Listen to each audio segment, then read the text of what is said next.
It's time for the McDonald's Hendricks County Sports Show on 1610 AM XRB and XRBradio.com.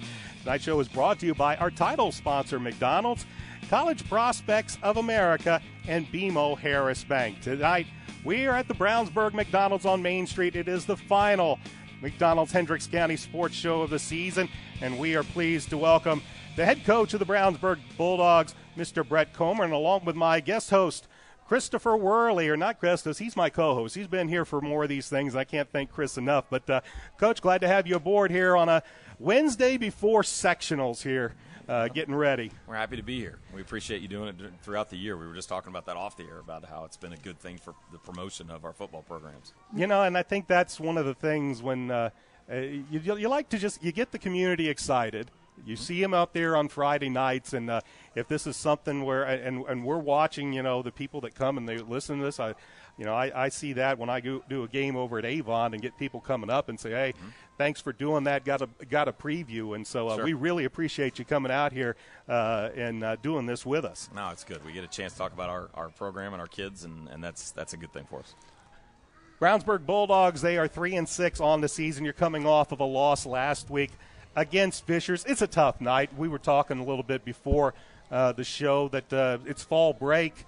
There's a lot of things going on, and while you try to keep the routine as much as possible, you're still playing the what turned out to be the co-champions in the Hoosier Crossroads Conference. A very, very tough Fishers Tigers team. You fall 41-17. Got some positives, got some negatives, but all in all, your thoughts about coming off of last Friday night's game? Well, and I can't say that you're never happy with a loss because we're pretty competitive people, coaches and players alike. But at the same time, we took some really good things from that. If you remember from the game itself, we come out and they score 20 points, and it didn't feel like 20 points. It felt like we were really close. And then in the second quarter, we rip off 17 unanswered.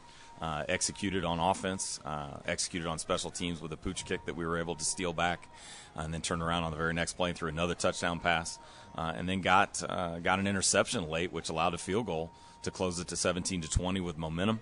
And then, halftime arrived at a bad time. I wish it wouldn't have. We were kind of rolling there for a little bit, and then came back out, and both teams went 3 and out. And it was kind of settled into a ball game, and they made some plays. They're the ACC champs. They had a lot of guys coming back, including a senior quarterback. It seems like everybody in our league had a senior quarterback except for us. I know everybody didn't, but it sure felt that way. It was. We weren't distraught. That was my quote in the paper, because we were competitive again, and we've grown. And kids have gotten better, if you will, at their craft, and we've moved some people around, and we found some guys that are trying to make plays for us. So it's disappointing to lose, but not disappointing the way we did it, if that makes sense. Yeah, and you take a look at the Hoosier Crossroads Conference this year, and really for the last 5 or let's say 8 years, it's really been a half and half conference. Yeah. And when you look at the upper halves each and every year, you talk about it, senior quarterbacks, returning starters, and it's almost a given year in and year out in the HCC. You can almost pick, you can pick a team and identify 2 or 3 players that are 3-year starters. In some cases, 4-year starters. The Crockman kid at Southeastern played as a freshman and then suffered an injury, unfortunately, for him last year, but came back and had a strong senior year. There are a number of kids that have gotten a lot of reps, and they are veteran players playing against, in some cases, some younger kids too, and that's been the case for us this year, that we've had to play some sophomores. We are playing a freshman quarterback, and he is getting a baptism. I mean, that's just the easiest way to put it. He's learning every day and every minute, and we like what we see as he grows, and he'll continue to get better and better as we go. But we've been happy with some other guys that have stepped up as well and learned what it means to play on Friday, and we're learning what it means to be competitive at a high level. And what I went back to the kids about and reiterated in our Saturday film session is, we didn't play a team that hadn't won a game. That was the ACC champs, and we were right there with them. And we have absolutely no reason to not look forward to Friday night getting to do the same thing, and that's play a competitive game at a high level. We mentioned it was senior night, of course, and you may not have had as many seniors as you've had in the past, but still you had quite a group here. And those kids, the seniors, have put in a lot of hard work. Sure. A lot of practice time and a lot of hard work. One we haven't mentioned here much on the show, but I think he had a good year, at least at points, was Johnny Doutledge, a senior. He did a good job. And some of your other seniors just rather than single out anybody, though, talk about them as a group and what they meant to the it's team. funny, too, because they had their own senior get-together, if you will, just last week and went and had some fun together. And that's kind of a cool thing because regardless of what the record is, they're going to remember what happened. They're going to remember high school football. And that's, we say that, and the past few years I've said it's easy to say when you're winning, but football is more than just winning on Friday night. It's also what you build, the camaraderie that you gain through going through all of those workouts and all of those tough games and all of those great games and all the easy games and you build that together. Some of my greatest memories playing football was in high school, and some of my friends saw some of those guys on Sunday night walking through the parking lot at Victory Field going to the Colts game. I hear my name get yelled. It's one of my guys from high school, and that's a memory that you go back and they're going to remember those. Their senior class has certainly been part of a lot of wins. Playing with the two groups that were ahead of them, and they'll remember those as well as they will this year. Yeah, 18 wins in those two seasons. Yeah, a lot in those two seasons. You bet. So I know this was tough on them, but I thought still, that they competed most every quarter all year. Yeah, and you really realistically you take two games out that we weren't in it in the fourth quarter. And that's, that when you got a bunch of new kids, that's what you have to ask is to be competitive or to try and be competitive. And for the most part, we were. And we've had growing pains, if you will, and we certainly can't doubt the class by any means as a group. And to individually name people as well, you can certainly do that. There were a number of kids that have a lot of reps from years past. Brandon Dower's been a 3-year kicker for us. Yeah. You think about his contribution. He probably has already, but he's going to be a school record holder in a number of different categories for kicking. Caleb Cooley played a lot last year because of an injury, but he got to play on those teams and brings experience to us in the defensive backfield. Zach Carlson's a guy that started for 2 years and played at a high level, especially last year playing next to an Indiana All-Star, and we expect him to be that guy to lead for us. And that was part of the reason we looked at him. Sure, absolutely. And those are memories. Good, bad, or ugly. Whether you win them all, you lose them all, or you win half or lose half. Those are still going to be games that they're going to remember and things that they're going to remember. Just one note on the senior kickers: you're going to lose Nathan Ramsey, your punter, too. So I'll do a whole new kicking game next year. We'll have a little bit of a new kicking game next year. Yes, we have a JV kicker hit a field goal 2 weeks ago to beat Zionsville in last second play. Jose Hacker is his name, and he split the uprights. Had never done that before, and he lined up, and he was ecstatic. Next day, we lined up in practice, and he missed it though. So it was we recreated it, and he yanked it. The JV team had he hit it when it counted. Too. JV team were 7-2. Good. They lost their last game at Fisher 17-14, and it was a fall break game, and we were missing some kids, which is one of the other tough things about fall break because you have some kids that are missing or have to stay home to watch their siblings or whatever the cases may be. So we don't have everybody with us that we want, and yet they finished at 7-2. Our freshmen lost a competitive game with Fishers in overtime, had a chance to kick field goal to win it. And they ended up, I think they were 5-4 on the year, and we're very competitive. And that's a class we're excited about.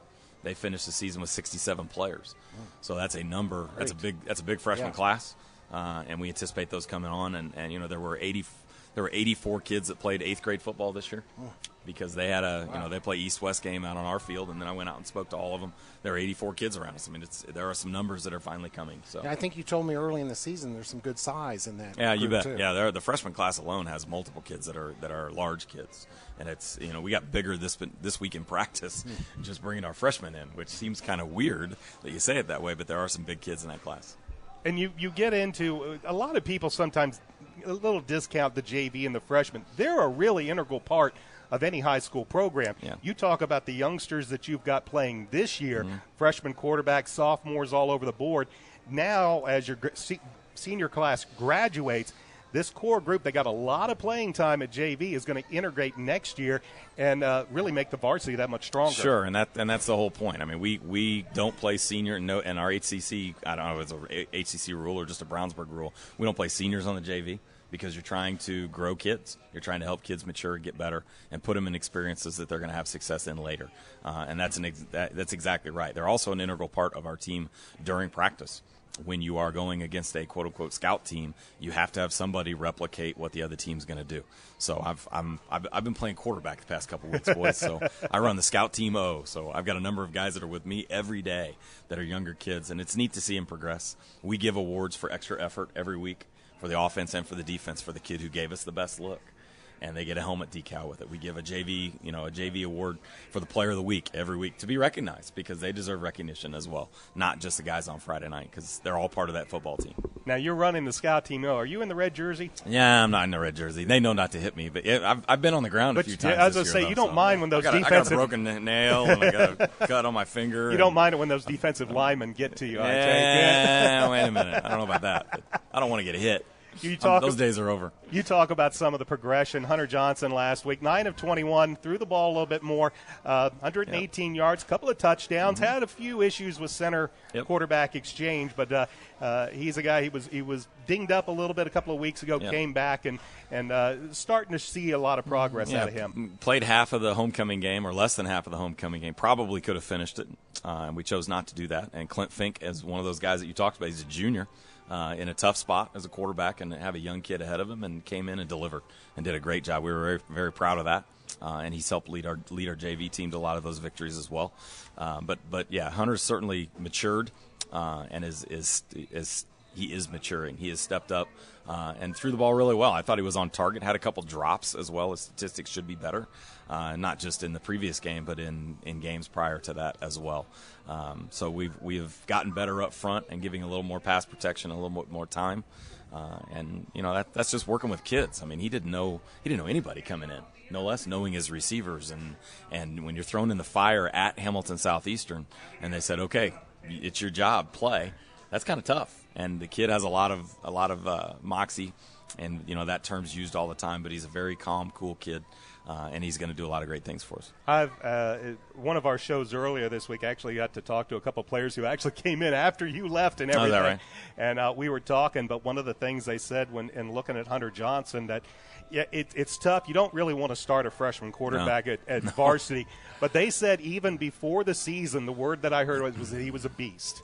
And it was seen back then. His first day running, and he was pretty jacked up coming into Brownsburg and we put him right next to Tokes, and we made him, and they did sprints right next to each other, and he beat Tokes first couple of them, and then it kind of changed a little. The adrenaline went away, I think. But very competitive kids, and that's how you gain respect from your teammates, is you go put it out there, and we're not the only ones that saw him get his helmet knocked off, pick it up, and run off the field, and then want to come back in the game. His teammates saw that as well, and the old kids saw that. And so he has the respect of our older players because of that work ethic. So, on this show, we did hear Tokes say one of his goals coming into the season was to get 1,000 yards, and he looks like he got over it last year. Yeah, he's over 1,000. Last year he was just under 900. He was over 900, and he had a couple of minus plays. But to get over 1,000 was one of his goals. I liked his goal about winning a sectional game. Right. I like that one, and that was one that we've discussed already as a team, and hopefully we got some other guys that have that goal too. Now, coming back off of the Fishers game, one of the players you started seeing get him targeted a little bit more was Michael Clayer, and he came up with a big game, a nice game for Fishers. Yeah, and that's the first time he's really been able to do that as a varsity player. There's a kid that's a junior playing as a freshman. He was a quarterback, and we moved him last year and was a JV performer for us, and he's learning to be a tough wideout and go up and fight for the ball. And you got to actually see, if you noticed, there was a seam up the sideline heading from left to right as you look at the field from the home side that he didn't fight for. And our wideout coach talked to him, our O coordinator talked to him, I talked about going up and fighting for balls. And 5 minutes later, he went up and fought for a ball. And we just talked about the way he grew right then. You could just see it. And that's why you coach. I mean, you want to win games and you want to win championships, but you also coach to watch kids progress. And you put them in those situations, and you hope that they're successful, and then they become successful, and you did it. I mean, that was pretty cool. That was a neat moment in that game, even though it was a loss. Just to ask you about coaching, Coach Comer, I think every coach from pro on down will tell you they're still learning about this great game of football. And I guess if we looked at your season, of course this has been quite a challenge. Now, you've been at this 8, almost 9 years now, but what'd you learn this season? You can't just simply rely on the plan. And I use the comment at the beginning of every year and the beginning of every meeting that I have with the parents that no one is experimenting with their kid's career. We have established programs, whether it be in the off season, the preseason, the season, the postseason, whenever it may be, offensively, defensively, that we use and we know are successful. However, you're still going to tweak those, and that happens every year. So I think that might have been a little bit of it, that people were comfortable in the fact that you're 18-3 for a couple years in a row. You're just going to roll along. And then that McCutcheon game hit, and they turned it over 5 times, and we're rolling along. It's like, okay, this is easy. We've been here before, boys. And that was kind of the attitude. And then you got into a war, and that was with Noblesville, and we fought and clawed, and we're in the game in the fourth quarter. Went to Southeastern, and they had a little special. They had our name circled, if you will, after beating them 3 years in a row and hanging 42 on them the year before. So that was a tough place to play for us this year with a bunch of kids that hadn't done that. They didn't deserve that bullseye yet. That was also a piece of it that we talked about, that we have a bullseye on our chest. And as the ACC champions for 2 years in a row, you walk around with that, and you should be proud of that. However, you got to back it up.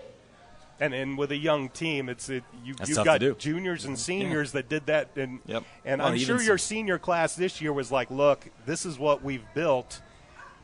This is how we do that. And some of those guys are even first-year people as seniors, and that's tough on them.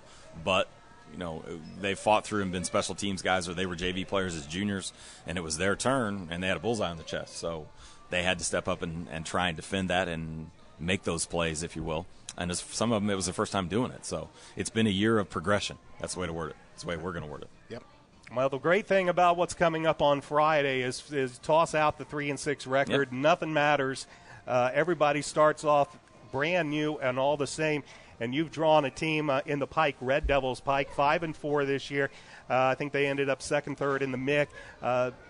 Derek Moyers always has one of the most dynamic offensive teams, and we talked a little bit about before the show, a team that you're actually looking forward to getting in and playing with. Yeah, we're very excited. As a matter of fact, we have them scheduled next year. It's our opening game, so we're going to play them here in October, and then we're going to turn around and see them again 9 or 10 months from now in August when we open up, because we thought that would be a good test for us.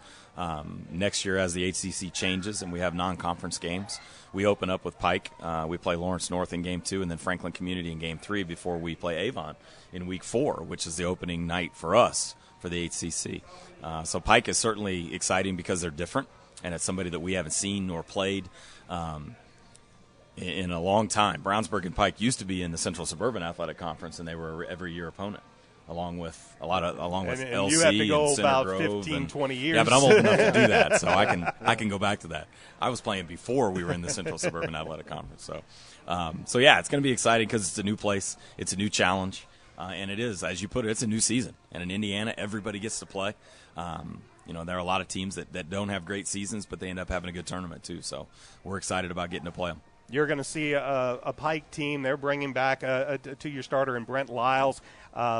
The one player you probably will not see is Dominic Booth. He looks like he dislocated an elbow on a punt return, but they also have a couple of dynamic running backs in Taylor Sanders and Derek Wilkerson. Absolutely. And to watch them on film, we got to be selective in what films we show our players because some of them are scary. But at the same time, we're not going to run away from it. We're going to line up and do the best job we can. And you've got, Pike, a great offense. They have been scored upon this year, and I'm sure some of the things that you want to look at is exploiting some of those weaknesses. Sure, and that's why you go about it every week. And our coaching week, Friday's the easiest day of the week for us because you get to play the game and you get to coach the game, and then it starts all over again with film trades. On Saturday mornings, we usually put the film to bed, meaning we show it to our players, and then it's over. And then the kids go home, and we move on to the next week. And all of our coaches have certain responsibilities that they're supposed to go through, and whether it's breaking up film on offense or defensive side and preparing game plans. And then we meet on Sundays as well. It's a 7-day-a-week thing, and that's been going on since August. And on those Sunday meetings or in those Sunday meetings, Saturday and Sunday meetings, is when you're trying to figure out what you can do. And you're looking every week to try and exploit, to try and take advantage of what you consider to be a weakness. And that's what everybody else is doing as well, which is kind of the chess match of things. And then you got to get kids in the right place to do it. So we think we have a good plan. We put together a good plan. We have a few different things that I'm not going to talk about on the air that we're gonna try and bring out and maybe surprise a few people. But then again, it's a tournament, so it's win or go home, and that's the fun part about it. And we have one of our Coach Pelly is the head coach at Western Boone, and went out there, and my son's coaching for him. He came home tonight saying, I'm kind of nervous. And they got what they think is a really good draw. I said, well, that's the neat part about the tournament is the finality of it, because you're the winner go home. And half the teams in Indiana are done on Friday night. Right. And if you're lucky enough to survive, then you get to move on. And who cares whether you win by a point or 100? It doesn't really matter as long as you move on. That's a neat part about the tournament. We're now in the tournament. First year, we're going to have a little bit of a different format, 6A, 5A, 6A, everybody's 4-team sectionals. 5A, right. You've got some 4-team, you got some 5-team. Yep. Your thoughts now as we're finally in tournament, we've kind of stayed away from this until now, about how this is going to shake out this year. I mean, our sectional is arguably the toughest sectional in the state of Indiana. You have the mega school, the biggest school in the state, being Ben Davis. You have two schools that are right at 3,000, and then us at 2,400. So it's difficult, and we're the 18th largest 6A team in the state, 18th largest school. So in 6A, we're firmly in the middle of it, which is an interesting break to go to 32. There were some other formats that were discussed, but it'll be tweaked, I think, in the years to come. Seeding is always a word that comes up, how it should be seeded or whether you should seed your sectional. So that'll be interesting to see how it works too. The break, I know there were a lot of coaches that wanted the first week of sectionals off, and that would be simply for recovery and to get healthy, because nobody's healthy right now. There's no way. The Indianapolis Colts aren't healthy right now, and neither are we, and neither's Pike, and neither's Ben Davis, nor is Avon. So to have that first week off would have been a little different. Might have made a little better game in the second week, but it is what it is. If you're lucky enough to get through the semi-state and you have 2 weeks before the state championship, I don't think you're going to have any trouble keeping your kids' attention to win a state title. And that was kind of, that was our discussion as well as to how we were going to vote for that when it took place. But it's going to be interesting, that's for sure. We take just a broader look at the Hoosier Crossroads Conference in general as we get toward sectionals, and unfortunately, Coach kind of heard me as I was saying that maybe I'm a little bit of a doubter, but you talk about there are, of course, 6 teams in 6A, and with Avon and Brownsburg in one sectional, and then you're going to have Himland Southeastern's, Fishers, and Noblesville all in another. Yep. If you look at this, and of course Lafayette Jefferson, they have to go and play Maryville this week. It could be a very rough week for the HCC, or it could be a very, very good week. Sure, it could. Yeah, it can go either way, and you don't know, and that's why you're going to line up and play the games. Whether it's a game like ours, where you look at two teams that are record-wise aren't that far apart, but then you throw the asterisk in and say, but they played Carmel, they played Cincinnati Moeller, they were on national television, etc. We weren't. We didn't play those guys. We played in HCC and Island Conference. That's always been the argument as well in the past few years anyway, about you can't predict the HCC teams because they just play themselves. That'll change next year, and people will have a better idea, if you will, before you get into the tournament. So it's 6A football is a meat grinder, regardless of who you play or where you play, or whatever your Sagarin rating is, or it doesn't really matter on Friday. All that gets thrown out at 7 o'clock, and you tee it up and you play. We've been talking to the head coach of the Brownsburg Bulldogs, Coach Brett Comer. They will play the Pike Red Devils this Friday night, opening round sectional action.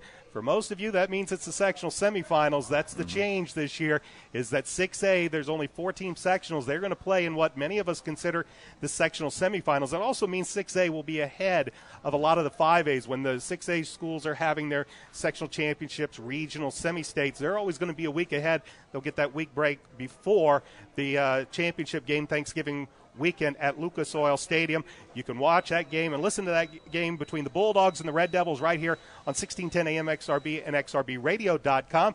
My guest co-host, Christopher Worley, he'll be there. We don't know who's going to be with him. Tune in on Friday and make sure you listen. But it should be a great game. Coach, best of luck this week. Thank you. We'll be rooting for you come Friday. We'll take it, man. We'll take anything we can get. All righty. When we come back, we will have Joe Polizzi. He is with College Prospects of America, and we'll talk with him as we finish up the season finale of the McDonald's Hendricks County Sports Show.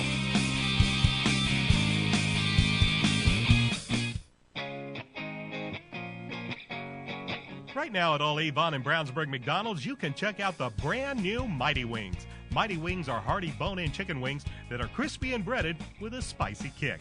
Available in 3-piece, 5-piece, or 10 pieces, a 3-piece is only $2.99 at all Avon and Brownsburg McDonald's.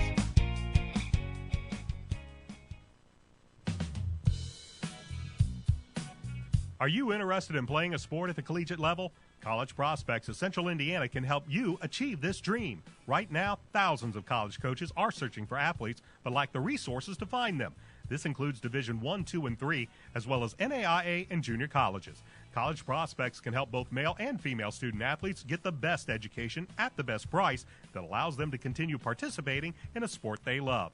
We do this through maximum exposure, providing you with essential tools, video, and unlimited personal guidance during the recruiting process. For complete details on all of our services, ask your local representatives, Bill Verhonick, Megan Eganoff, Joe Polizzi, or Rusty Dimer. You can also visit our website at www.collegeprospectsessentialindiana.com or contact us at 317-650-4339. We also offer services for gifted students looking for the best fit in academics as well. College Prospects of America can help you achieve your dreams. Since 1984, BMO Harris Bank has grown to become one of the largest banks in the Midwest, serving personal, commercial, and affluent customers. Located locally at 610 West Northfield Drive in Brownsburg, we thank them for their sponsorship of the Hendricks County Coaches Show.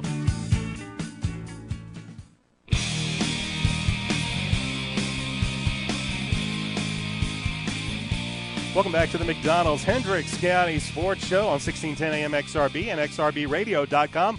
Also on audiosportsonline.com. This is our season finale as we get ready for sectional action. My co-host this evening is Christopher Worley. We are at the Brownsburg McDonald's on Main Street.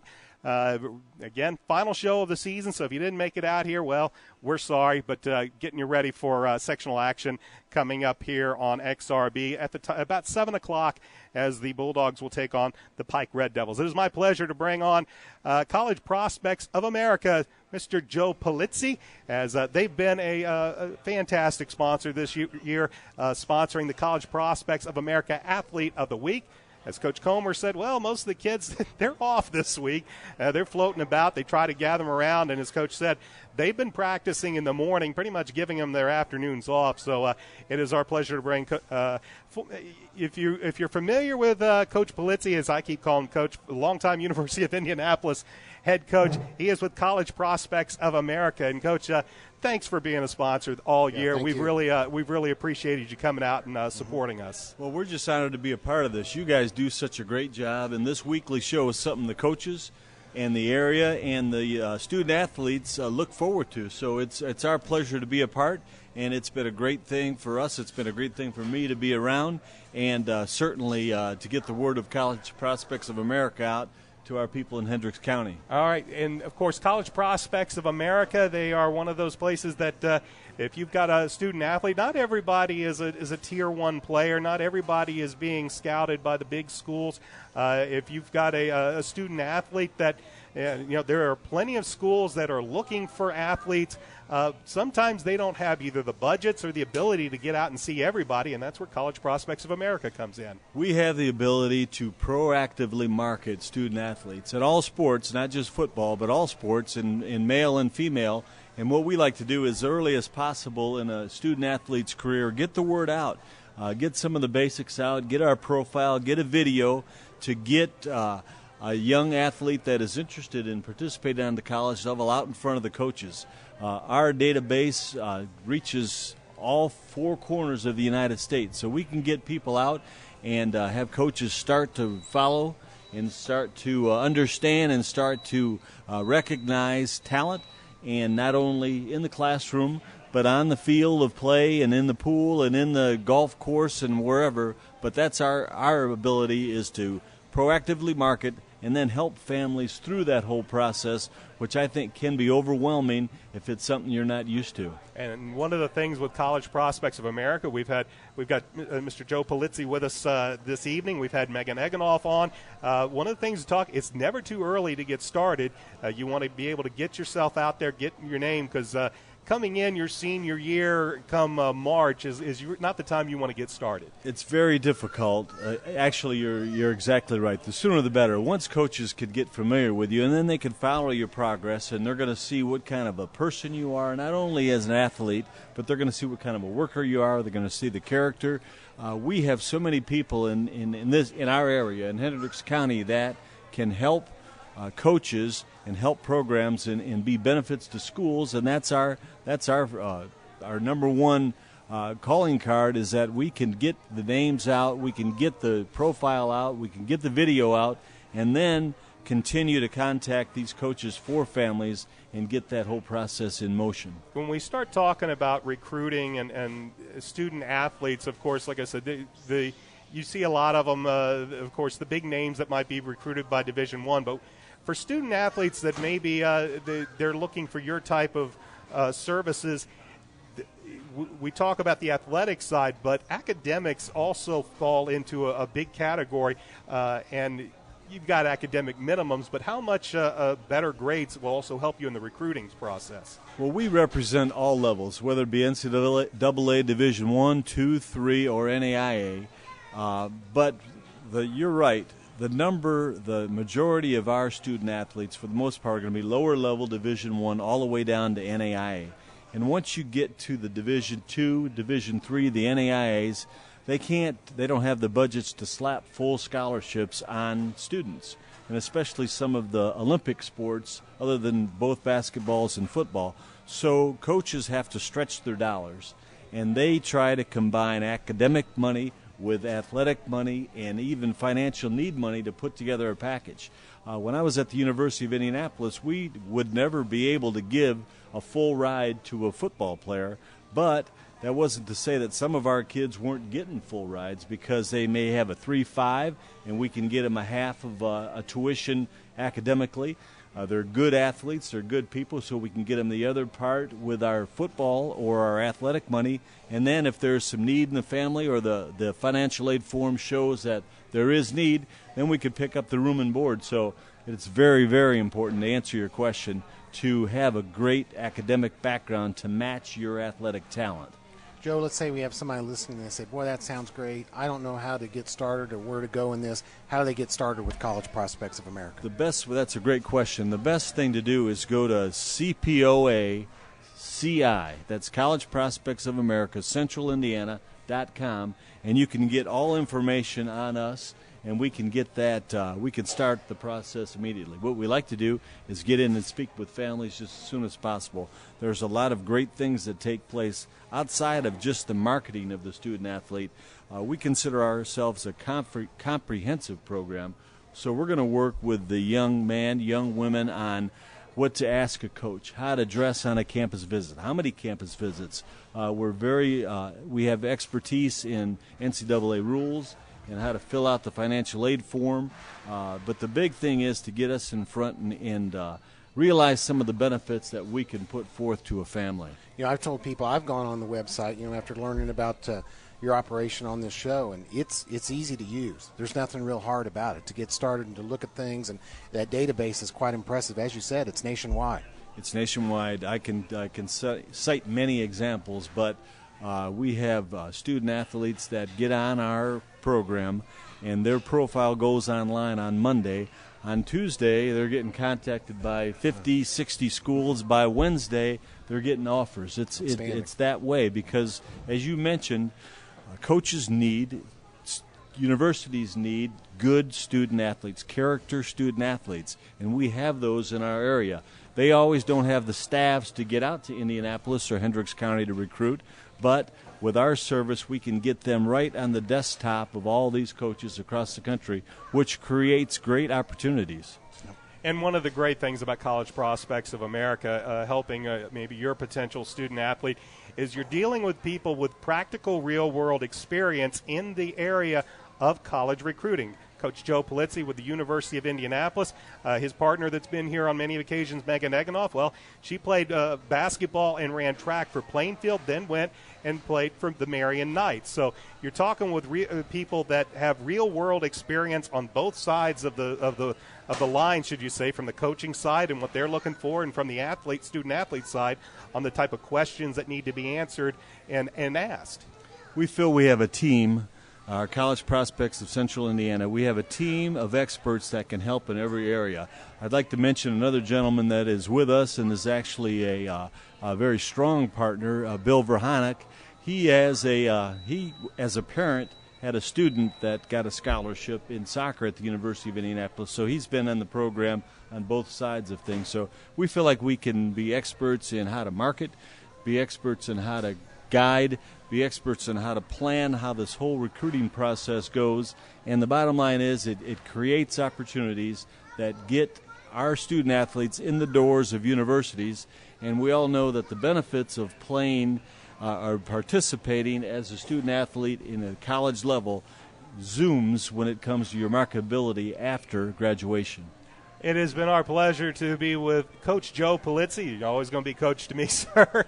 And College Prospects of America, they have been the college sponsored our College Prospects of America Athlete of the Week all season long. This is the final McDonald's Hendricks County Sports Show. We'd like to thank you. We'd like to thank Megan Eggenoff and Bill Veronic for sponsoring this year and being an integral part of the McDonald's Hendricks County Sports Show. As I said, it's been a pleasure for us. It's been fun for us. We are very, very happy to be a part of it. We look forward to many, many years of this partnership, and I just want to thank you guys for all you do. Very much appreciated, sir. Thank you very much. That is Joe Polizzi with College Prospects of America. It's time for Christopher Worley and I to sit down and discuss what is going to happen this Friday. And guess what? We don't have a clue. We're gonna give you some ideas as sectional action begins on Friday throughout Hendricks County.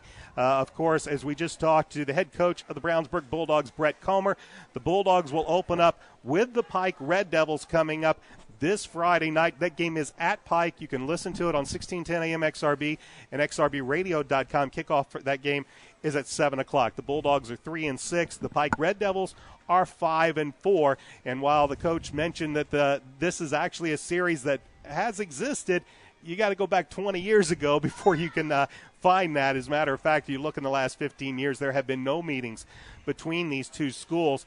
The Bulldogs coming off of a 41-17 loss against the Fishers Tigers. Meanwhile, Pike, no problem with what was at the time the preseason number one team in 6A, Lawrence Central. They have really fallen hard, and the Red Devils had no problem with Lawrence Central, but Pike, again, one of those spread teams. They're going to be without one of their top wide receivers in Dominique Booth, but Brent Lyles, their quarterback, he's a very, very good player, and they boast a very strong running attack. Sure do. Twin running backs, Taylor Sanders, 837 yards on the season. Derek Wilkerson, 729 yards. So a potent duo there in the rushing attack. Their quarterback, 6'3 senior, Brett Lyles, 58% completion on pass. He's got almost 2,000 yards and 20 touchdowns, so that alone is going to test the young Brownsburg defense. But I look also at Pike's defense themselves. They have 48 tackles for loss this year. They've recovered 11 fumbles and 9 interceptions, so they're getting multiple turnovers per game on the defensive side too, Brian. Pike can be had in the defensive secondary. They've given up some points this year, and while that has not been a strong suit of the Brownsburg Bulldogs, it's got to be a little refreshing for Coach Comer to see Hunter Johnson have a nice game last week. Granted, it was in a loss, but threw the ball fairly well. As he said, few drops, can't count that against him. I found a little bit maybe in a player in Michael Clare that looks like he's got to go to. And as Coach mentioned, this is the tournament. You never know. You're gonna pull out things, and you're going to do things you might not have done in the regular season because it is a win-and-go-home mentality. We may see a flea flicker. We may see a reverse on the old kickoff play, something like that. But I think important is going to be for Brownsburg's defense, and we've said this before about them, but in an underdog situation here, they're going to have to force some turnovers, get a fumble recovery, get a pick six. I think they're going to need to score some kind of other way than just the offense. If on offense, too, to keep Pike's potent offense off the field, of course, they're going to have a strong running game in this and let Tokes carry the load again and run some kind of ball possession offense that keeps the powerful Pike offense off the field, and Brownsburg cannot afford to commit any turnovers, Brian. Brownsburg, really, since the Lafayette Jeff game, that defense has made some incremental improvements. Now, you sit there and say Fishers put 41 points on. Well, guess what? Fishers puts up 41 points on everybody. And as Coach said, that was a close game in that first half. And then Fishers gets on a roll in the second half. And a young team, you're going to see that in the second half quite often. But for the most part, this Bulldogs defense been slowly coming and slowly building up. And you mentioned Johnny Dotlich, among others, that's been a key in this Bulldog defense. Yeah, the defense definitely improved.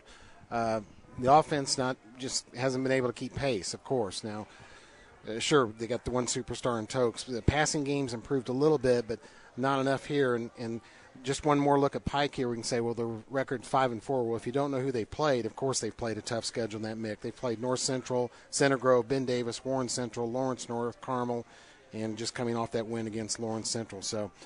And none of their losses, they were out of the game. Right. I mean, you're going to Cincinnati Moeller, a traditional national powerhouse. Forget the state of Ohio. Yeah. They're a national powerhouse. Right. They lose by 4. They lose to Ben Davis in overtime. Yeah.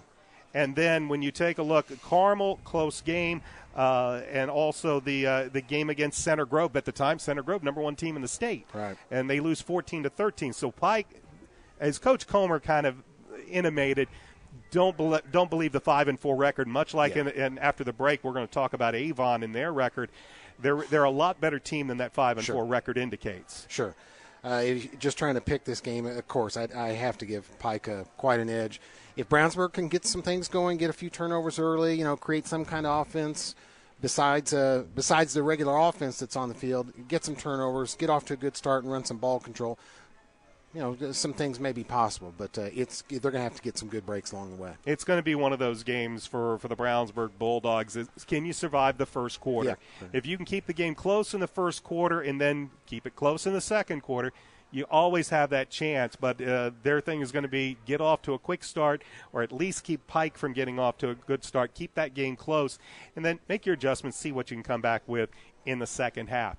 That's the Bulldogs versus the Red Devils, and again, you can watch and listen to that game right here on 1610 AM XRB and XRBradio.com. That's coming up at 7 o'clock right here on XRB.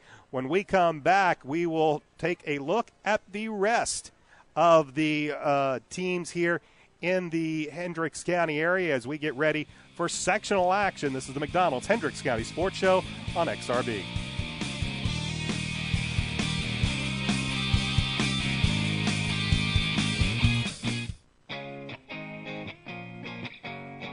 Right now at all Avon and Brownsburg McDonald's, you can check out the brand new Mighty Wings. Mighty Wings are hearty bone-in chicken wings that are crispy and breaded with a spicy kick.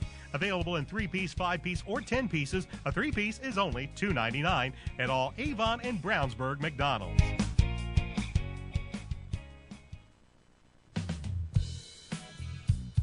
Are you a high school student athlete who would like to play at the next level, but are confused and unfamiliar with the college recruiting process? There is good news. College Prospects of America can help. We have been helping athletes get recruited since 1986. Right here in Central Indiana, we have representatives who offer personal and professional guidance to both male and female student athletes. Call us today at 317-650-4339 to learn all about recruiting and how we can help. You only have one chance to get recruited. Act now. Contact College Prospects of America at 317-650-4339. Since 1984, BMO Harris Bank has grown to become one of the largest banks in the Midwest, serving personal, commercial, and affluent customers. Located locally at 610 West Northfield Drive in Brownsburg, we thank them for their sponsorship of the Hendricks County Coaches Show.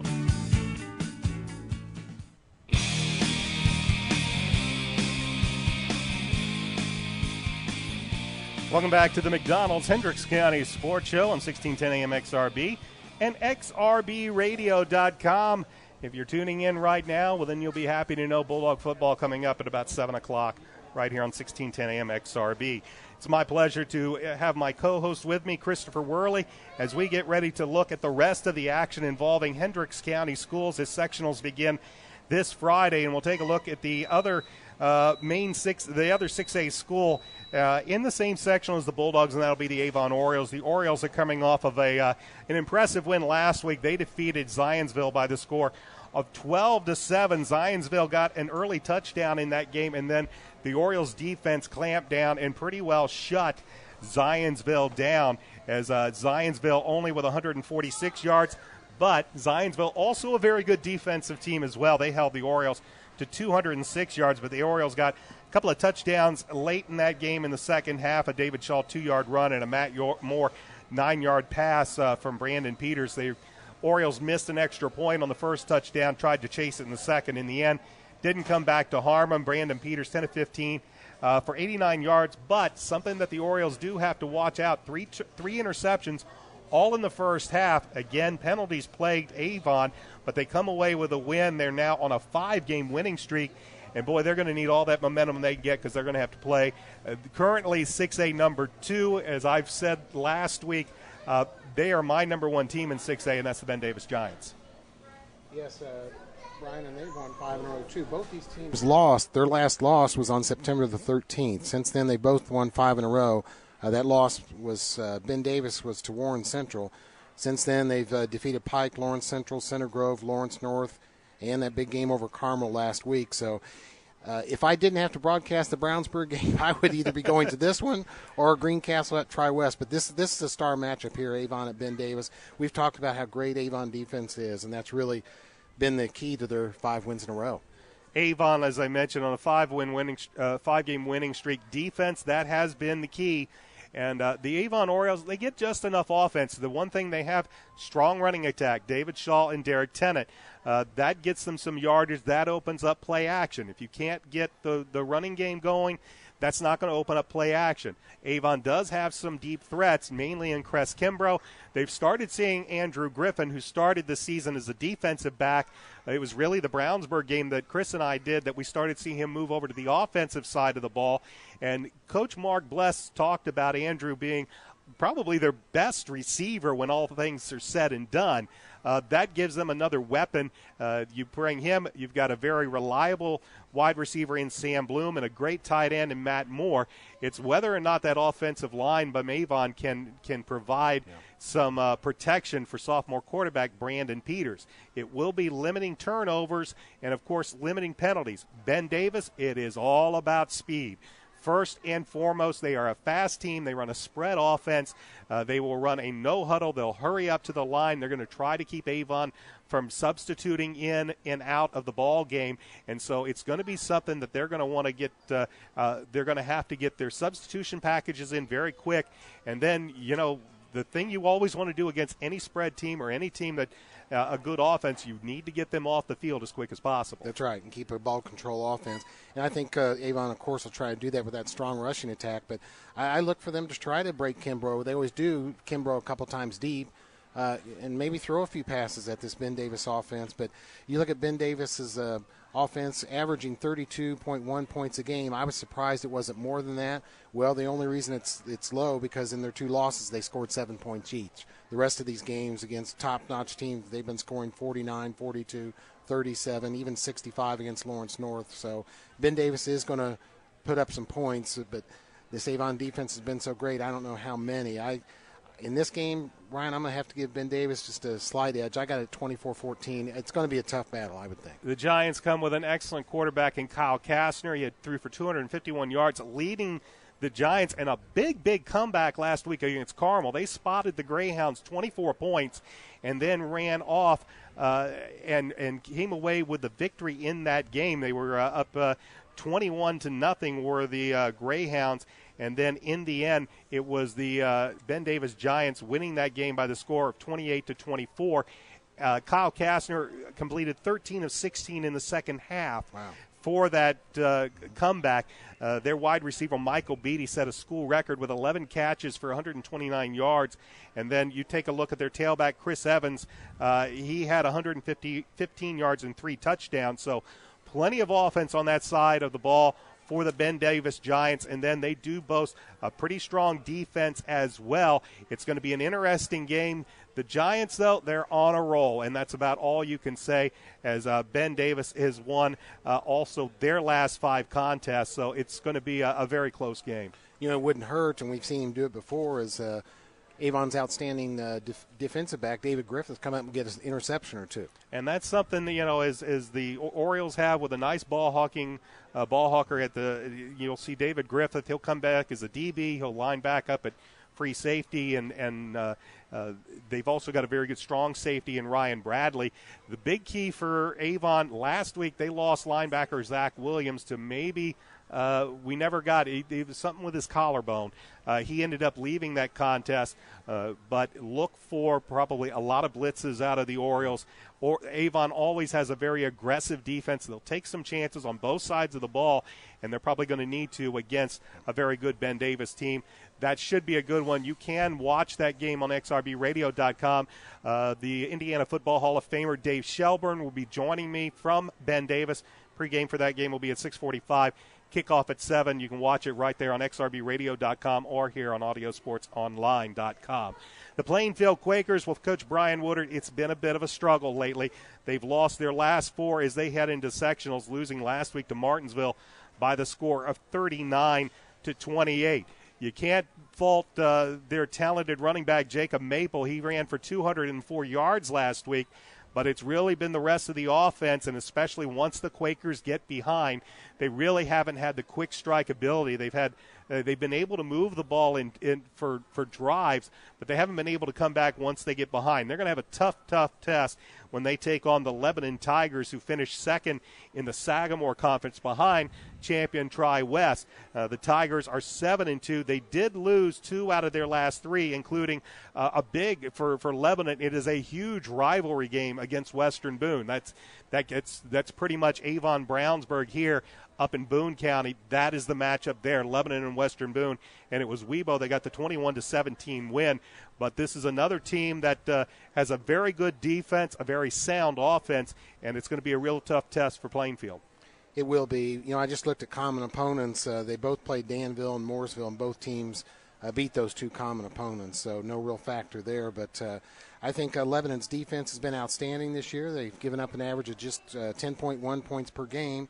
So, Jacob Maple is going to have to rush for some big yardage there. But I don't know. This one's a tough one for me to read, Brian. Lebanon, of course, they started off 6-0 there and then dropped some games at the end. But that 4 straight losses by Plainfield don't engender confidence in their players. But Coach Woodward said, that they just made some mistakes at some critical times, and the lack of execution in that last game. I would expect they'd come back a better performance here in the sectional. For Plainfield, it's all about the defense. Their offense is going to score enough points. They're going to get a great game again out of Jacob Maple.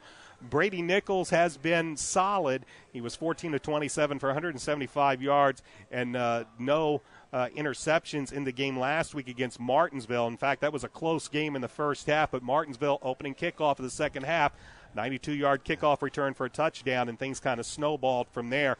Garrett Patton for Plainfield had a great game receiving. He's been one of the steadier receivers for Plainfield all season long.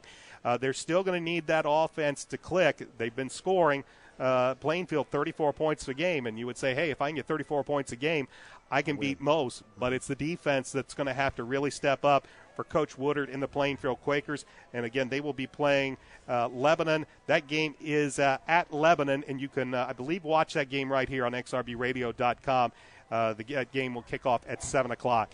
The Danville Warriors, well, they lost their final 2 games of the season, including a 56-32 loss at home in senior night to North Montgomery. They'll have an interesting opener in their sectional opener. They will play at Indianapolis Northwest. The Space Pioneers are 1-8.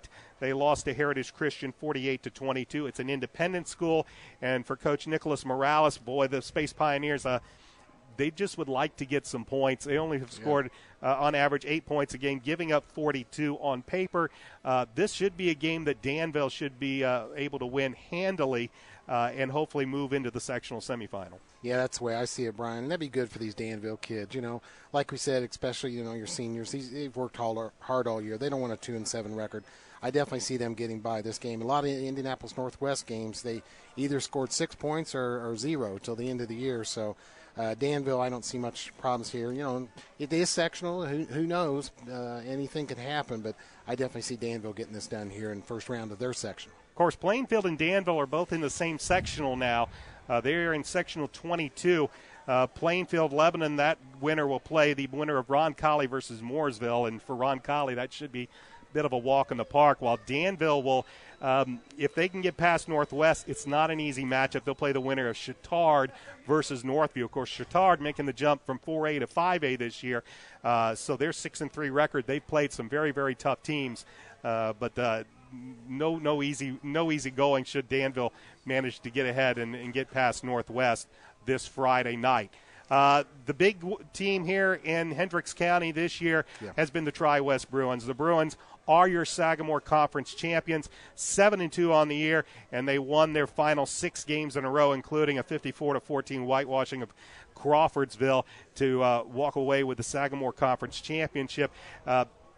for Coach Chris Call, he's got to sit there and say somebody wasn't smiling on him, because they have to open up at home, but it will be against 8-1 Greencastle.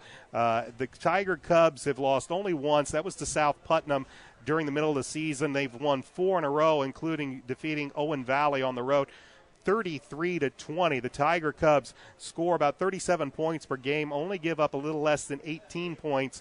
So Chris Call, when they look at this game and they look at this game against Greencastle, if they can get past the Tiger Cubs, they got a real good shot at getting the sectional championship. Yes, I would think so. And here again, I looked for common opponents. They only had one, and it was South Putnam. Greencastle, that was their only loss at South Putnam.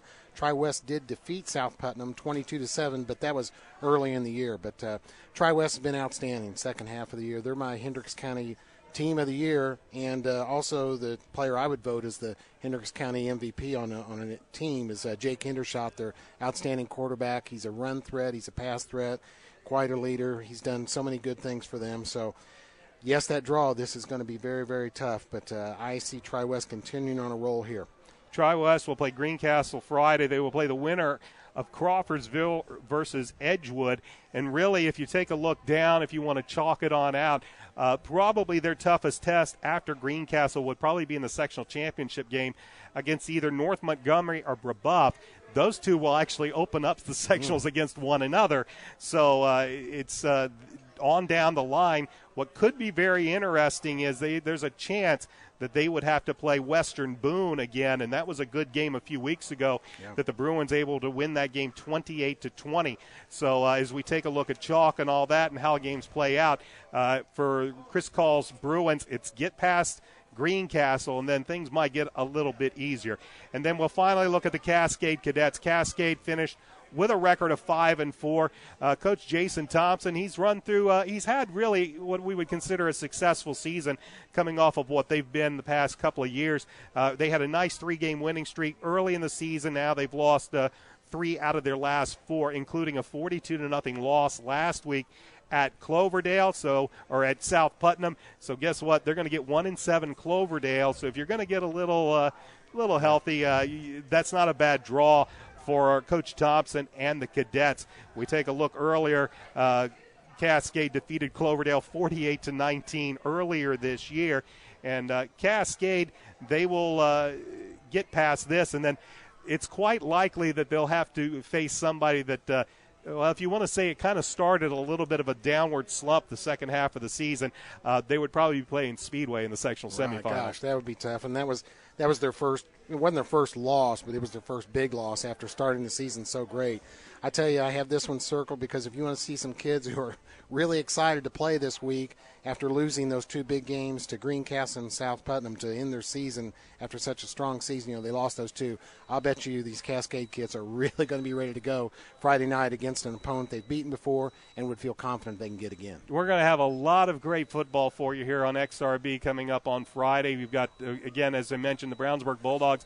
They will be playing the Pike Red Devils. My broadcast partner here, Chris Worley, he will be at that game. Pre-game, or the kickoff for that game is at 7 o'clock, and then myself and Dave Shelbourne, we will be at Ben Davis as the 12th-ranked Avon Orioles take on the 2nd-ranked Ben Davis Giants. Pre-game for that game is the 6:45. Kickoff is at 7, and then, of course, we also will have a Plainfield for you here on xrbradio.com. It's been a fantastic season here on the McDonald's Hendricks County Sports Show. Got a lot of people we'd like to thank. First and foremost, like to thank our title sponsor, McDonald's, for making it all possible here, both in the Avon and Brownsburg locations. We can't thank them enough for all the hospitality they've shown us and allowing us to bring this show to you each and every week. Also like to thank College Prospects of America, of course, Joe Polizzi, Megan Eganoff, Bill Veronic. They have brought you the College Prospects of America Athlete of the Week each and every week. We can't thank them enough for their contributions. And, of course, the Brownsburg and Avon area, BMO Harris Banks. I'd like to thank Rob Kendall with Audio Sports Online. He's helped make all of this possible. as we bring you our video webcast and all the archives. I'd like to thank Shane Ray at 1610 AM XRB and XRBradio.com. This is where you've been able to listen to this show each and every night. A very, very special thanks go out to my partner over here, Christopher Worley, for joining me, helping me out on a lot of this, making my job a whole heck of a lot easier. And, of course, we'd like to thank each and every one of you for tuning in each and every week here on the McDonald's Hendricks County Sports Show. It's been a great season. Hopefully for our area teams, we are going to have a lot more great football coming up. But for us, this is the last show of the season. It's been a blast, and we hope you have enjoyed it too. So get ready for some Indiana high school football tournament action coming up here at 7 o'clock right here on 1610 AM XRB and XRBradio.com. Chris, hope you have a good game tonight. Okay. Thank you, Brian. You're going to rush right here from McDonald's and be right there. It's going to be a challenge. And, of course, I'll be there at Ben Davis and Avon coming up. So from all of us, thanks a lot. We'll see you next year on the McDonald's Hendricks County Sports Show. The McDonald's Hendricks County Sports Show has been brought to you by our title sponsor, McDonald's, College Prospects of America, and BMO Harris Bank.